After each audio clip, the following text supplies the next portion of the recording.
Now, one thing which I love about this game in particular is that, one, they're actually dropping SR characters. Certain games tend to start dropping low rarity characters and then they kind of stop.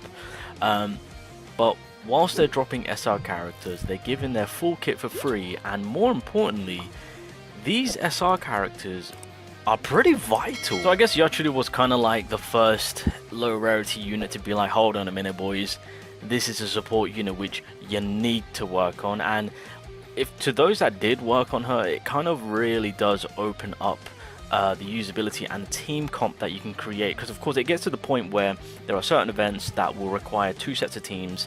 Obviously Slash is one of the priority, and if you have 2 teams, right, you've got to split up your supports, Urahara's overall, so you kind of want to make sure that there's at least a mono support for your typing. And so Yachiru is a prime example. Momo is just coming along, and she is a hell of a support unit. Again, in a free-to-play manner, this is actually really solid. So if you're free to play, I mean, Yachiru is pretty much a given. Everyone should have actually started working on it at the very beginning.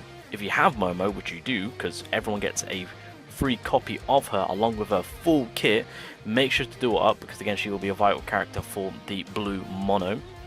Nemu, I still need to work on, but she's obviously the other. I mean, I would say that these two are 2 of the best free-to-play support units in like a low rarity stage, clearly, because Urahara is kind of like the top dog. But technically speaking, Urahara is also a free unit by doing the 300 pulls, right? If you farm the game out, you get Urahara technically for free, as I did. So that is that. But I don't think Nemu is kind of on their level in terms of how great of a support these 2 are. But speaking more so on MOMO, and another W thing is that because these characters are coming in as a free character and their role is being a support, and that their support role for their specific monotyping is amazing.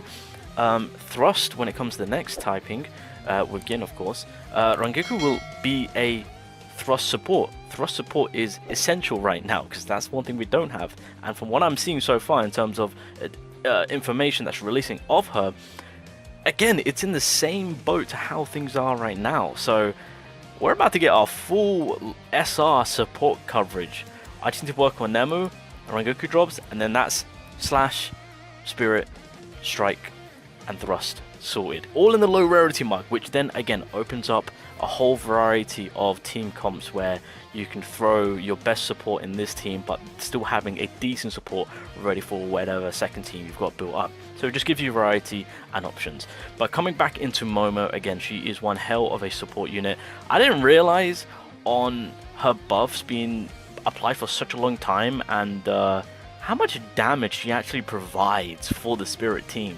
I knew that she was decent, but I've worked on her because, of course, in the Hitsugaya event, if you guys don't know, it's going to get to a point where Momo will be required, if I actually show you guys. So this is one of the big reasons why I just quickly worked on her. I think when the daily reset happens now, yeah, so when you unlock this buff, Momo is required. Of course, you can use the one that they give you, but yeah, I kind of want to have the best possible chance. And plus, not only that, I'm setting up Momo because I want when Aizen drops to have the best mono Spirit team ready to rock and roll. So just to put it plainly on how Momo is working to anyone who doesn't really understand, is that it's basically what we're trying to do is stack up this insight buff that she applies. And just to give you guys an idea what insight is that so each stack of insight provides a 5% bonus to total attack power for 30 seconds. 30 seconds. That is a lot. And then not only that, acquiring a certain number of stacks will also grant an additional increase to spirit damage.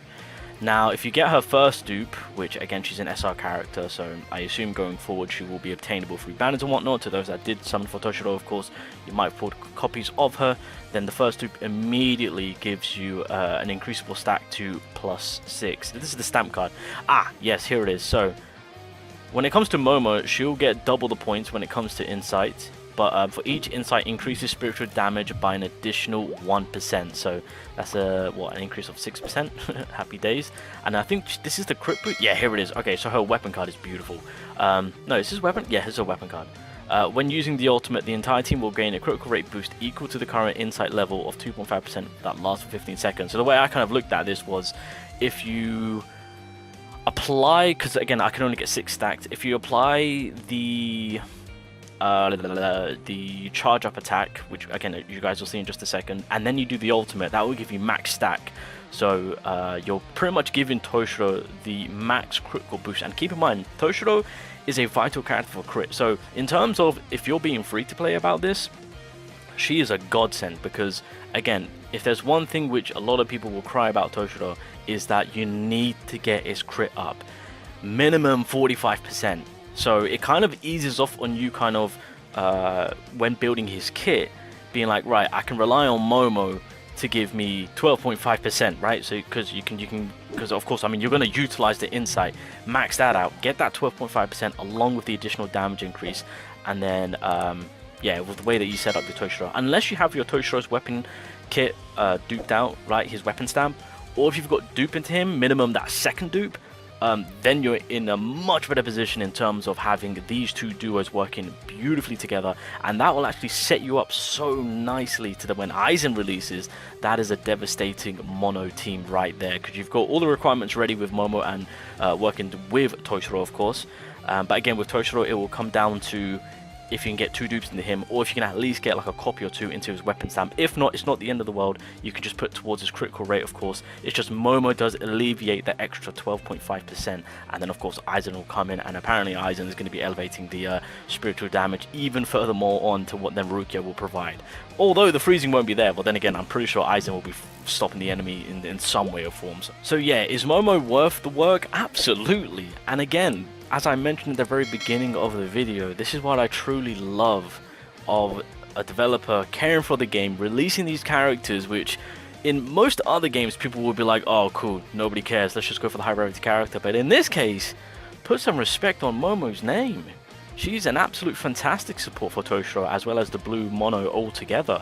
And this is a continuation thing that we will see for even when it comes to Thrust Team, when Rangiku releases, of course. So but if the developers continue on this track with how they're dealing with like introducing characters into the game and actually making it so that they're not just a shelf unit, as I like to call them, where it's just like, oh, I'm just going to get them for collection value, I never use them again.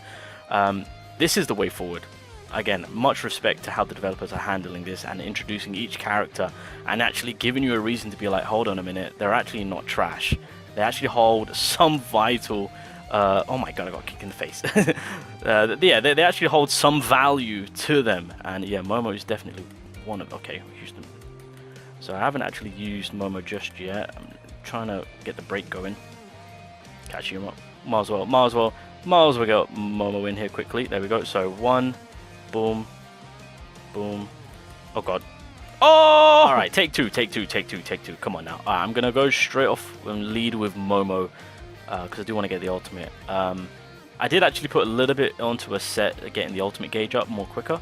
So there's that net that she applies, and again, that's what we're on 4 insights already. So that's what, an extra 20% in increase of attack, along. Oh my god, Jesus Christ! Along with spiritual damage, getting additional too, because well, she is a mono blue support, so you know there is that.